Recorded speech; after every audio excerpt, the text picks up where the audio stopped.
히브리서 5장 7절로 10절까지 말씀입니다.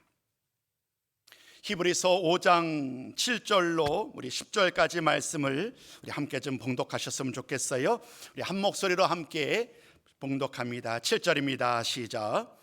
그는 육체에 계실 때에 자기를 죽음에서 능히 구원하실 이에게 심한 통곡과 눈물로 간구와 소원을 올렸고 그의 경건하심으로 말미암아 들으심을 얻었느니라.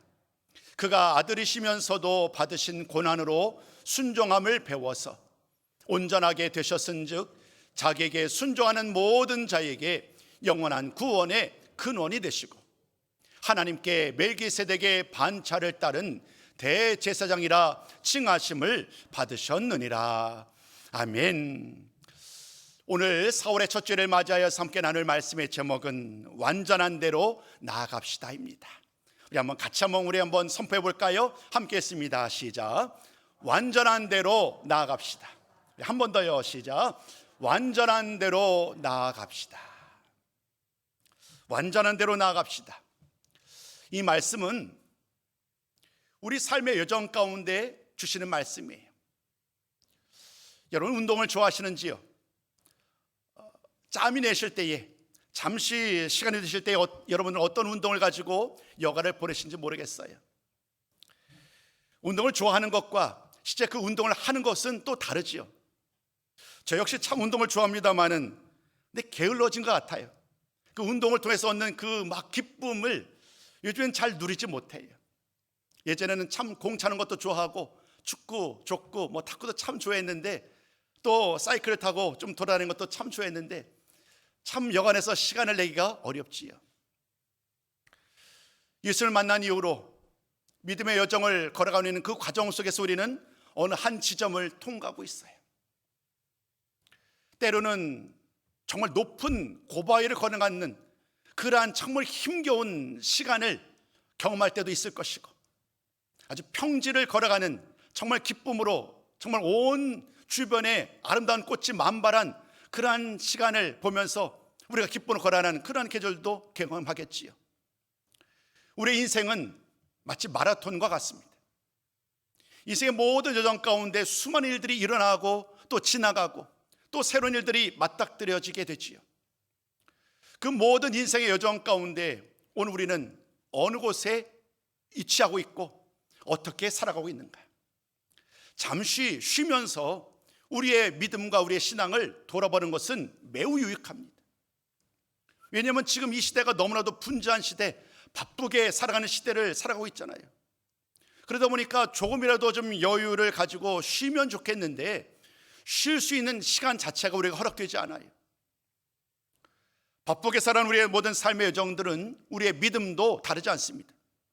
정말 우리가 믿음의 여정을 잘 걸어가고 있는지, 예를 들면 마라톤을 예로 들자면 아니면 100m 달리기를 예로 들자면 우리의 목표는 명확하잖아요. 그 목표를 따라 달려가야 하는데 과연 지금 내가 잘 걸어가고 있는지, 잘 뛰어가고 있는지 우리는 때로는 잠시 멈추어서 그 시선을, 그 방향을 점검해 보아야 합니다. 사순절의 5주차를 맞이한 오늘 우리는 그 기간을 보내고 있는 거예요. 여러분이 잘 아시는 것처럼 사순절은 부활절 이전에 40일의 기간을 말을 하죠. 정확하게 얘기하자면 6일의 주일을 빼야 합니다. 왜냐하면 이 주일은 우리에게 거룩한 부활의 기쁨을 나누는 날이니까요. 그래서 6일을 뺀 나머지 40일 동안을 사순절로 보내고 있습니다. 이 기간을 통하여 그리스도의 고난과 죽음을 묵상하고 또 부활의 기쁨을 우리가 기대하면서 이 시간만큼은 경건한 삶을 보내고자 늘 힘쓰며 애쓰고 있지요. 그리고 이 기간을 통하여서 우리는 다시 한번 나의 믿음과 신앙을 돌아봅니다. 과연 어긋나진 않았는지, 잘못된 방향으로 내가 달려가고 있진 않은지, 잠시 멈춰서 나의 믿음과 신앙을 돌아보면서 우리의 삶의 초점을 이제 주님께 집중하는 거예요. 그리고 하나님께 우리의 마음과 삶을 온전히 드리는 거예요. 하나님이 나의 삶을 이끌어 가시도록, 하나님이 나의 삶을 온전한 방향으로 나아갈 수 있도록 우리는 이 기간을 통하여서 다시 한번 나의 삶을 돌아보시면서 영적으로 훈련하는 시간으로 보내셔야 할 줄로 믿습니다. 사순절에 5주차를 보내고 이제 다음 주면 종려주일, 그리고 고난주간이 시작되고 드디어 부활주일을 맞게 되지요. 이런 특별한 날들, 교회는 교회의 어떤 필요에 따라서 또 성경 말씀에 근거하여서 우리는 다양한 절기를 마련하고 또 특별한 날을 통하여서 함께 기도하며 찬양을 합니다. 그러나 바라기는 이 특별한 것을 저는 좋아하지 않아요. 우리 모두는 특별한 것을 사실 거기에 집중하기보다는 일상 자체가 언제나 하나님의 은혜 가운데 충만했으면 좋겠어요. 교회가 특별한 기도회, 특별한 예배, 특별한 찬양을 드리는 이유는 왜일까요? 돌이켜보면 우리가 매일 일상의 삶 속에 하나님 앞에 예배를 드리는 일을 소홀히 하기 때문이 아닐까요? 그렇기 때문에 특별한 이 말을 부여하여서 이때만은 우리 한번 예배합시다, 이때만은 우리 한번 모입시다, 이때만은 우리가 더욱더 함께 기쁨으로 우리가 주님을 감당합시다 라고 이 특별의 의미를 부여하는 것은 아닐까요? 진정한 하나님의 자녀라고 한다면, 진정한 그리스도인이라고 한다면 그 때와 기간, 그것을 구별하지 아니하고 언제나 온전한 모습으로 주님 앞에 나아가야 할 줄로 믿습니다. 바라기는 우리들 모두가, 저와 여러분 우리들 모두가 이와 같은 믿음의 사람이 되셨으면 좋겠습니다. 성경은 그런 사람들을 가리켜서 온전한 사람이라고 말을 합니다. 성경은 그런 사람들을 가리켜서 하나님이 기뻐하시는 사람이라고 말씀합니다.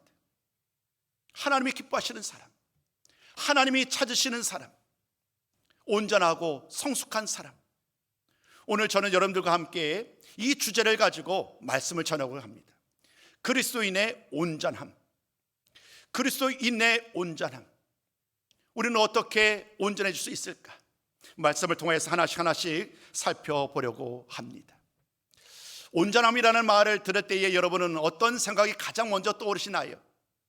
아마도 좀 부담스러운 마음이 들진 않으시나요? 우리에게 이 온전함이다라는 말의 의미는 대부분 온전함은 완전함, 온전함은 실수해서는 안 되는 거예요. 완전무결해야 되고 모든 면에서 부족함이 없어야 합니다. 이런 의미로 우리는 종종 이 온전함의 의미를 새기게 됩니다.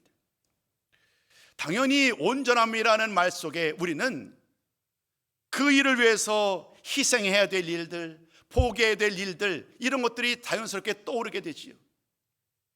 그렇기 때문에 온전함이라는 이 말을 듣게 되면 우리들 먼저 우리의 마음이 긴장되는 것이 사실입니다.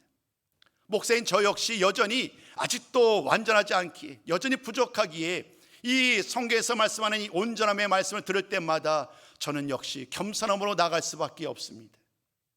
오늘 이 말씀을 함께 나눌 때에 그리스도의 온전함과 관련해서 우리가 어떻게 하면 이 온전함으로 나아갈 수 있는가, 왜 성경 말씀은 우리들에게 이 온전함을 강조하고 있는가, 그 말씀을 우리 하나씩 말씀을 통하여서 그 질문에 답을 하고 마지막에 우리가 어떻게 완전함으로 나아갈 수 있을까, 결론의 말씀으로 대신하고자 합니다. 온전함에 나아가고자 하는 그 이유와 목적은 다른 데 있지 않아요. 하나님의 명령이기 때문에. 여러분, 어린아이가 시간이 지나면서 자라나잖아요. 정말 우리 아이를 보면 그 예전엔 정말로 그냥 이렇게 걷지도 못하던 정말 어린아 같은 아이, 아무것도 혼자 할 수 없었던 그런 아이예요. 근데 그 아이가 자라나는 거예요. 점점 자라나서 이제 해가 지나면서 나이를 먹고 자기의 삶을 살기 시작합니다. 주체적으로 자기의 삶을 계획하고 그 일을 위해서 투자를 하고 헌신하고 열심히 살아갑니다. 이제 다 어른이 되었습니다. 이제는 그의 삶을 스스로 살아가기 시작합니다. 이것은 당연한 것이지요. 어린아이가 영원토록 어린아이일 수 없습니다. 시간이 지나면 자라나야 합니다. 어른이 되어야 합니다. 스스로 자신의 삶을 살아야 합니다. 성경 말씀을 보면 이 이야기를 사도 바울도 그렇고 히브리서 기자도 그렇고 우리 주님도 그렇고 일관되게 강조합니다. 어린아이 같은 그 믿음과 신앙에서 머물러 있지 말라는 거예요. 자라나야 한다는 것입니다. 어른 같은 성숙한 사람으로 나아가야 한다는 것입니다.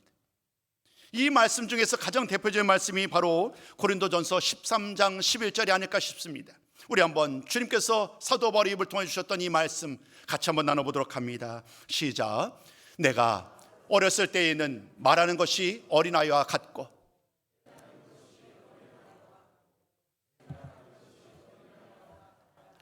장성한 사람이 되어서는 어린아이와 일을 버렸노라. 우리 모두는 이전을 돌아보면 어린아이와 같은 때가 있었지요. 그러나 지금은 장성한 어린이 되어서 가정을 이루고 우리에게 주어진 책임을 감당하고 있어요. 이 이야기를 비유하는 거예요. 우리 삶에 비유하는 거예요. 믿음의 삶에 비유하면서 우리 믿음의 삶도 이와 같아야 되지 않겠느냐. 언제까지 어린아이 같은 믿음의 삶을 계속해야 되겠느냐. 시간이 지나갑니다. 1년이 지나가고 예수를 만난 이후로 10년이 지나가고 20년, 30년이 지나가는 과정 속에서 여전히 처음 예수를 만났을 때의 그 어린 아이와 같은 믿음의 삶을 지금도 살고 있다고 한다면 왜 그런지 돌아봐야 한다는 거예요. 오늘 저는 여러분들에게 이 말씀을 나누고 싶습니다. 그리스도의 온전함과 관련해서 성숙한 신앙의 사람으로 나아가기 위해서 오늘 우리에게 요구되는 것이 무엇인지 오늘도 이 말씀을 통해 하나씩 점검해보고 나의 믿음과 신앙을 다시 한번 확인해보고 이제 다시 한번 더 온전한 모습으로 나아갈 수 있도록 오늘 말씀으로 준비되는 시간이 되셨으면 좋겠습니다. 그리스도의 온전함에 대한 말씀을 나누기에 앞서서 전제 두 가지를 말씀드리고 싶습니다. 전제 두 가지입니다. 첫 번째 전제는 이와 같습니다. 이 온전함의 처음부터 끝은 오로지 한 분 하나님이 주관하신다는 거예요. 온전함의 시작은 하나님이셨어요. 우리 하나님은 완전하십니다.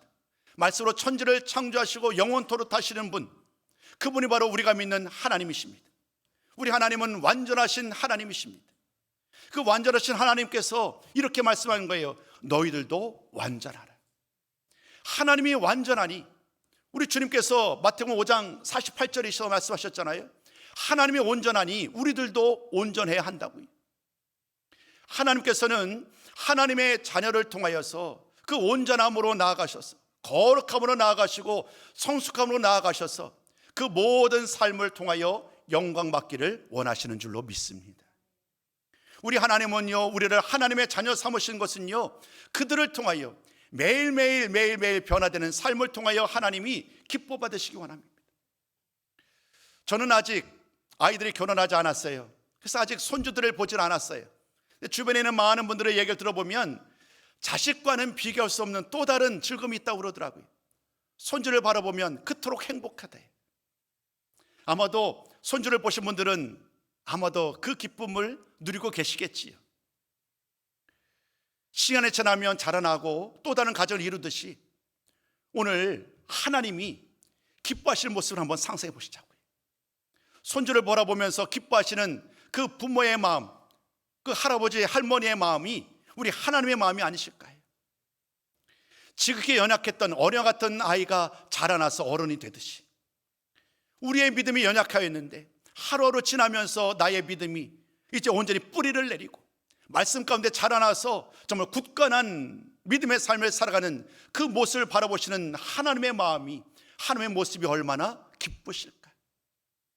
그 완전하신 하나님은 오늘도 그렇게 온전함으로 나아가면서 힘쓰고 애쓰는 사람을 찾고 계시는 줄로 믿습니다.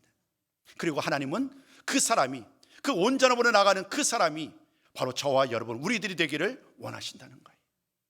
내가 아닌 다른 사람들, 나는 아니에요, 나는 아닌 것 같아요 라고 우리가 주장하지 아니하고 우리 모든 사람들을 향하여 오늘도 주님은 그 온전함으로 나아가셔서 기쁨으로 나아갈 때에 하나님은 그와 같은 사람을 바라보시면서 흐뭇하게 여기시고 기뻐하시는 하나님, 그 하나님을 오늘도 함께 떠올리시면서 이 온전함의 발걸음을 담대하게 내딛는 시간이 되셨으면 좋겠습니다. 첫 번째 전제가 뭐라고요? 하나님이 시작하셨고 하나님이 끝까지 이끌어 주신다는 거예요. 두 번째 전제가 무엇일까요? 두 번째 전제는요, 이 모든 일은 우리가 다 감당할 수 없다는 거예요.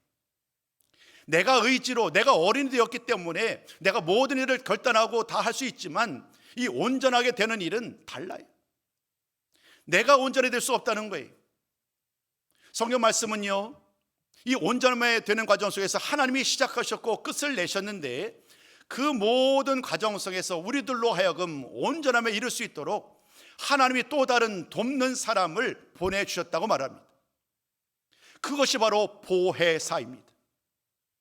우리에게 첫 번째 보혜사가 바로 예수님이지요. 그리고 두 번째 보혜사가 바로 성령님이 우리들로 하여금 온전함으로 나아갈 수 있도록 나 홀로 싸우고 나 홀로 결단하고 내 혼자 노력함으로 나아갈 수 있도록 하나님이 나에게만 그 모든 능력을 주신 것이 아니라 하나님께서 돕는 분을 보내주신 거예요. 온전으로 나아갈 수 있도록 오늘도 하나님께서 예수님 안에서 예수님을 통하여 성령으로 말미암아 우리에게 새 힘을 주시고 온전한 모습으로 나아갈 수 있도록 오늘도 우리를 인도하시고 계신다는 거예요. 바라기는 오늘 이 시간을 통하여 그 하나님의 은혜, 그 하나님의 사랑, 우리를 온전함대로 이끄시는 그 예수님과 성령님의 인도하심을 온전히 깨달으시고 담대하게 그 믿음의 발걸음을 내딛는 우리가 성도가 되어야 할 줄로 믿습니다. 두 번째 전제의 말씀을 드렸습니다. 온전함의 그리스도인의 온전함과 관련해서 오늘 왜 제가 히브리서 말씀을 준비했을까요? 히브리서 말씀을 준비했던 이유는 이 온전함과 관련해서 첫 번째 그리스도의 온전을 우리에게 잘 묘사하기 때문에 우리 주님께서 온전하심으로 하나님의 그 귀한 계획과 뜻을 이루셨다는 거예요. 이것이 히브리서에 잘 드러나 있습니다. 두 번째는요, 그 말씀을 토대로 두 번째는 또 이렇게 말씀합니다. 그러므로 우리들도 온전한 대로 나아가라고 히브리서 말씀을 우리에게 전하고 있어요. 온전함, 그리스도의 온전함과 관련해서는 많은 성경 말씀이 잘 드러내지만 히브리서 말씀은 이 그리스도의 온전함에 대해서 잘 묘사하기 때문에 이 히브리서 말씀을 가지고 여러분들과 이 온전함의 의미를 함께 나누고자 합니다. 이제 그 말씀의 하나, 둘, 세 가지의 주제로 좀 구분하여서 말씀을 나누고자 합니다. 그 첫 번째입니다. 예수님은 고난을 통하여 온전하게 되셨다는 거예요. 갑작스러운 말씀이 있을 수 있겠지요. 그런데 오늘 히브리서 말씀을 잘 보면 히브리서 1장 말씀은 이렇게 우리에게 말씀을 소개합니다. 예수님을 소개하는데 그 예수님이 어떤 분인가 소개하면서 가장 먼저 이렇게 말을 합니다. 예수님은 탁월하신 분이다. 그 어떤 것과 그 어떤 분과 그 무엇과도 비교해 볼 때에 우리 예수님처럼 탁월하시고 뛰어나시고 완전하신 분은 없다라고 선언을 합니다. 가장 먼저 이렇게 말을 합니다. 그분은 천사보다, 그분은 모세보다, 그분은 제사장보다도 비교할 수 없을 정도로 훨씬 뛰어난 분이다라고 얘기를 합니다. 그분은, 예수님은 완전하신 분이다라고 이야기하고 있어요. 여러분, 완전하신 분, 죄 없으신 분, 흠이 없으신 분이 바로 예수님이라고 얘기를 합니다. 여기서 말하는 이 흠 없고 완전하신 분이라는 이 말씀은 사실은 우리 예수님의 하나님 되심에 근거한 말씀이죠. 여러분 잘 아시는 것처럼 우리 주님은 사실 인간의 몸을 입으시고 이 세상에 오시기 이전에 사실은 하나님과 더불어 함께 하셨던 분이 하나님이셨고 하나님의 아들이셨죠. 그런 하나님이셨던 분이 임마누엘, 육신의 몸을 입으시고 이 세상에 오셨습니다. 그 이유는 하나님께서 이제 우리 모든 사람들, 죄악으로 말미암아 타락한 자들을 구원하기 위하여 대속의 십자가를 지시기 위하여 하나님은 예수님을 통하여 그 귀한 일들을 행하기를 원하셨습니다. 오로지 주님만이 그 고난의 길을 통과해야만, 자신을 내어 주셔야만 이 구원의 길을 온전히 이룰 수 있기에 이제 하나님은, 하나님 되셨던 그 예수님은 이제 하늘에서의 그 영광스러운 자리를 이제 버려버리시고 지극히 낮은 땅으로 내려오신 거예요. 마리아의 몸을 입으시고 이 세상에 오신 것입니다. 그리고 주님은 이제 그 일을, 모든 삶의 여정 가운데 바로 하나님께서 자신에게 맡기신 바로 그 일, 그 귀한 일들을 감당하고자 이제 고난의 길을 걸어가십니다. 아무런 죄가 없으셔서 영광을 받아 마땅하셨던 그분, 그 예수님께서 우리와 똑같은 인간의 몸으로 입으시고 세상에 오셨고 주님은 이제 고난의 길을 걸어가고 계시는 거예요. 왜냐하면 고난을 당하셔야만 비로소 우리를 구원할 수 있기에, 그 예수를 믿는 자들을 구원할 수 있기에 오늘 예수님은 친히 고난의 길을 걸어가셨어요. 그리고 첫 번째 말씀을 통하여 주님은 이 고난을 통하여서 비로소 온전케 되는 은혜의 자리에 나아갈 수 있게 되었습니다. 이것이 바로 2장 10절 말씀, 히브리서 2장 10절 말씀을 토대로 여러분에게 말씀을 전한 것입니다. 이제 오늘 본문의 말씀으로 보면 우리는 이 두 번째 말씀을 만나게 됩니다. 예수님은 고난을 통하여 순종을 배우셨다는 거예요. 이 세상에 오셔서 예수님은 많은 사람들로부터 높임을 받기를 원하였고 왕으로서 많은 사람들로부터 찬양과 영광을 받을 수 있었습니다. 그러나 주님의 모든 여정을 바라보면 그 모든 영광과 찬송을 다 버리지요. 오히려 주님은요 이렇게 말을 합니다. 내가 섬김을 받으려 온 것이 아니라 섬기러 왔다. 지극히 낮은 자로, 지극히 낮은 사람과 더불어 함께 주님은 그 공생의 여정을 함께 하십니다. 왜냐하면 그래야만 낮은 자로 오셨고 지극히 낮은 자리까지 낮아지셔야만 우리의 모든 사람을 다시금 은혜의 자리로 우리를 이끌어갈 수 있으시기에 우리 주님은 고난의 길을 걸어가셨고 마침내 마지막까지 순종하시게 되지요. 십자가에서 죽으시기까지 순종했던 이 귀한 일들을 통하여 주님은 고난을 통하여 순종을 배우실 수 있었습니다. 오늘 7절부터 9절까지 말씀을 통하여 주님은요 그 모든 여정들 가운데 얼마나 그 길이 참혹한 길이고 어려운 길이고 고통의 길인지를 너무나도 잘 아셨어요. 그렇기 때문에 주님은요 인간의 생각으로는, 사람의 마음으로는 이 길을, 이 하나님의 뜻을 기꺼이 감당하고자 온전히 하나님 앞에 나가기를 원함과 동시에 혹여나 피한 다른 방법으로 그 하나님의 계획을 만약에 이룰 수만 있다면 그러한 방법으로 하나님께서 그 뜻을 이루기를 원하셨던 그러한 고백도 하지요. 그러나 이내 주님은 그 모든 것을 다 내려놓으시고 온전히 순종하십니다. 겟세마네에서 기도했던 그 기도의 내용을 통하여 우리는 주님께서 얼마나 지극히 눈물로 간절하게 기도하셨는지를 우리는 알고 있습니다. 놀랍게도 히브리서 기자는 오늘 5장 7절 말씀을 통해서 그때의 이야기를 다시 한번 이끌어냅니다. 오늘 7절 말씀을 통하여 이렇게 말을 하지요. 심한 통곡과 눈물로 간구와 소원을 올렸다라고요. 진정한 마음으로, 간절한 마음으로 하나님 아버지 앞에 눈물로 기도하였고 십자가의 모든 고난을 끝까지 감내하셨습니다. 수많은 사람들의 욕과 수많은 사람이 돌로 치는 그런 고난의 여전들을 감내하셨고 십자가에서 죽으시기까지 순종한 결과 최종적으로 하나님이 그의 이름을 높여주시지요. 그리고 마침내 3일 만에 우리 주님 죽은 자 가운데서 부활케 하심으로 말미암아 저 하늘로 우리 주님을 영광스러운 은혜의 자리로 우리 하나님 주님을 승천의 귀한 은혜의 자리로 이끌어하셨음을 기억합니다. 사도 바울은 빌립보서 말씀을 통하여서 모든 일 위에 뛰어난 이름을 그에게 주셨음을, 그래서 모든 사람들이 그 주의 이름 앞에 겸손히 나아가야 함을 분명하게 교훈하여 주셨습니다. 히브리서 말씀은 2장 10절과 또 오늘 5장 7절로부터 9절까지의 말씀을 통하여서 우리 주님께서 어떻게 온전하게 될 수 있었는지를 두 가지 말씀으로 우리들에게 전하여 주셨습니다. 주님이 친히 고난을 당하심으로, 주님이 친히 죽기까지 순종하심으로 말미암아 친히 온전함을 이루었다라고 말씀합니다.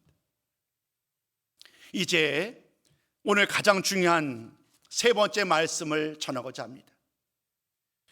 큰 세 번째 말씀 제목을 좀 화면에 좀 띄워주시겠어요? 이 말씀은 같이 한번 읽어보셨으면 좋겠습니다. 함께 읽습니다. 시작. 우리도 순종함으로 완전한 대로 나아가야 한다는 거예요.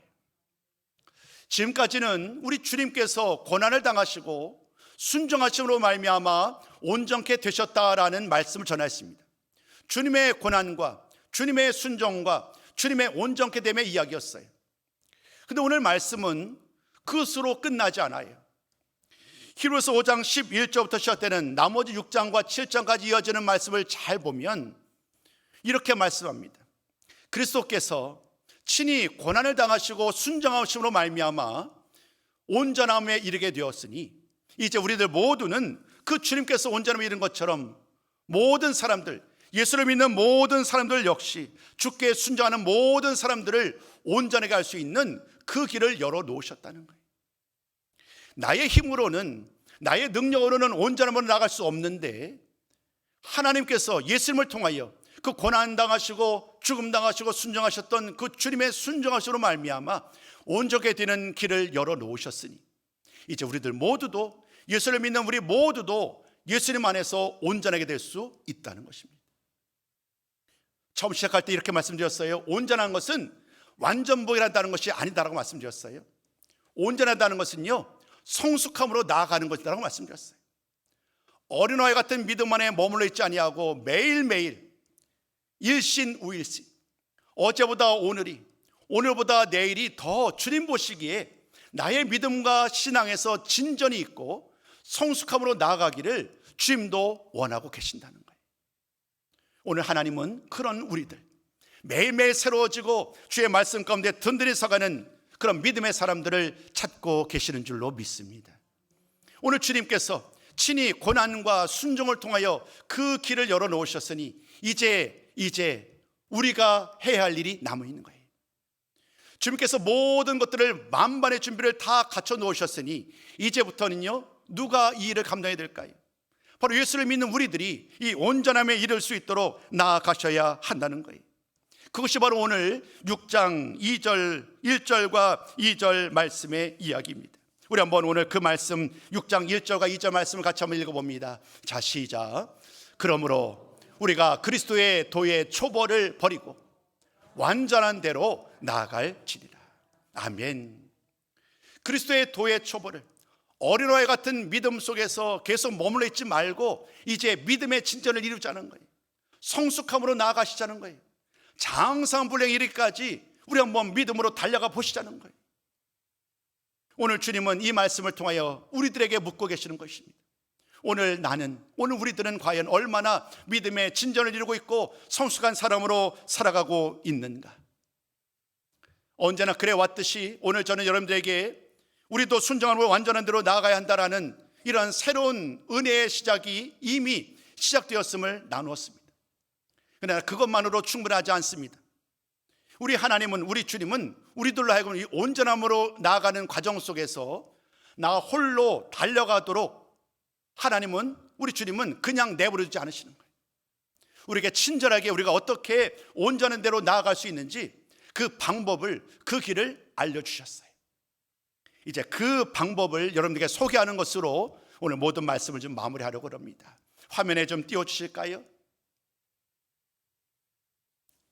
네, 오늘 말씀을 준비하면서 여러분들에게 나누겠었던 가장 중요한 이야기예요.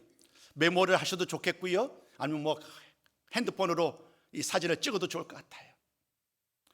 주님께서 이미 본을 보이셨고 우리들 모두는 이제 성숙한 신앙의 사람으로 나아갈 수 있게 되었어요.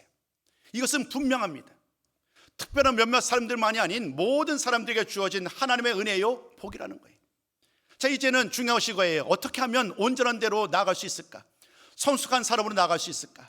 우리 한번 첫 번째 말씀 한번 같이 읽어볼까요? 자, 시작. 주님을 바라봐야 한다는 거예요. 주님을 바라보셔야 되는 거예요. 내가 날마다 완전한 대로 온전함으로 성숙한 믿음의 사람이 되려면 가장 첫 번째 주님을 바라보셔야 된다는 거예요. 이 말을 다른 말로 얘기하면 주님을 신뢰하시라는 거예요. 살아가는 동안에 주님 앞에 나의 모든 삶을 내어 맡기라는 거예요. 나의 의지로 살아가지 마시고 주님을 바라보고 주님을 믿고 신뢰하며 나가라는 거예요. 히브리서 12장 2절을 제가 적어드렸어요. 믿음의 주요 온전케 하신 이인 예수를 바라보자. 예수님은요, 우리를 온전케 하시는 분이에요. 그러니까 그 주님을 바라보시고 주님을 따르시고 주님만을 신뢰하는 삶을 살아갈 때에 우리는 온전함에 이룰 수 있는 줄로 믿습니다. 두 번째 말씀도 같이 한번 읽어봅니다. 자, 시작. 인내해야 합니다. 인내해야 합니다. 여러분, 성급하게 어린아이가 갑자기 하루 만에 어른이 될 수 없잖아요. 시간이 필요한 거예요. 시행착오도 필요하고 시간이 필요한 것처럼 우리 믿음의 사람들이 정말 하나님이 기뻐하시는 온전한 사람이 되려면 끝까지 기다려야 합니다. 인내해야 합니다. 실수할 수 있습니다. 그릇 행할 수 있습니다. 그럼에도 불구하고 끝까지 인내하면서 믿음으로 나아갈 때에 우리는 이 믿음이 연단이 시련을 낳는 이런 모든 과정을 통하여 마침내 그 인내함을 통하여 우리 모두가 온전함에 이르게 될 줄로 믿습니다. 세 번째는 뭐라고 말합니까? 세 번째 노래를 같이 한번 읽어봅니다. 자, 시작. 예배자로 살아야 합니다. 히브리서 10장 22절 이하 25절 같이 말씀을 쭉 보면 살면서 우리가 늘 붙잡고 힘쓸 다양한 일들이 언급됩니다. 그 중에서 22절 말씀 이렇게 말합니다. 참마음과 온전한 믿음으로 하나님께 나아가자. 결국 우리가 온전함으로 성숙함으로 나아갈 수 있도록 하나님께서 예배해 놓으신, 마련해 놓으신 그 은혜로운 길이 무엇일까요? 그것은 바로 세 번째, 바로 예배였어요. 예배. 날마다 우리 삶으로 하나님이 기뻐하시는 예배자의 삶을 살아가는 것, 늘 힘써 기도하시고 늘 깨어있고 하나님과 교제를 나눌 때에, 거룩한 예배자의 삶을 살아갈 때에 그 사람은 매일매일 새로워지고 성숙해지는 그러한 거룩한 온전한 사람으로 날마다 나아가게 될 줄로 믿습니다. 세 가지 말씀드렸어요. 이 세 가지 정말 중요해요. 다른 것은 다 있더라도 오늘 세 가지 다시 한번 좀 화면에 띄워주실까요? 이 세 가지 한 번만 더 읽고 또 마지막 결론의 말씀 한 구절만 더 읽고 모든 말씀을 마무리하려고 합니다. 같이 한번 읽습니다. 완전한 대로 나아가는 방법. 시작. 주님을 바라보아야 합니다. 인내해야 합니다. 예배자로 살아야 합니다. 그 길은 외롭지 않아요. 주님이 함께 하시고 성령께서 함께 하시기 때문이에요. 그리고 그 길을 걸어가시는 수많은 믿음의 사람들이 함께 그 길을 걸어가시기 때문이에요. 고린도후서 13장 9절과 11절은 바로 그 이야기입니다. 우리 마지막으로 이 말씀만 나누고 모든 본문의 말씀을 마무리하도록 합니다. 함께 있습니다. 시작. 우리가 약할 때에 너희가 강한 것을 기뻐하고 또 이것을 위하여 구하니 곧 너희가 온전하게 되는 것이다. 형제들아, 기뻐하라. 온전하게 되며 위로를 받으며 마음을 같이하며 평안할지어다. 또 사랑과 평강의 하나님이 너희와 함께 계시리라. 거룩하게 입맞춤으로 서로 문안하라. 아멘. 하나님이 우리와 함께 하세요. 하나님을 통해서 우리를 서로 믿는 자들을 서로 함께 이 온전함을 이룰 수 있도록 그 길을 걸어가는 사람들을, 동역자들을 버리셨으니 날마다 외롭지 않게 그 길을 함께 걸어가시면서 서로가 서로를 축복하고 기뻐하고 감사하면서 하나님 기뻐하시는 온전한 자로 날마다 나아가는 우리 복된 삶 사시기를 주의 이름으로 축복합니다.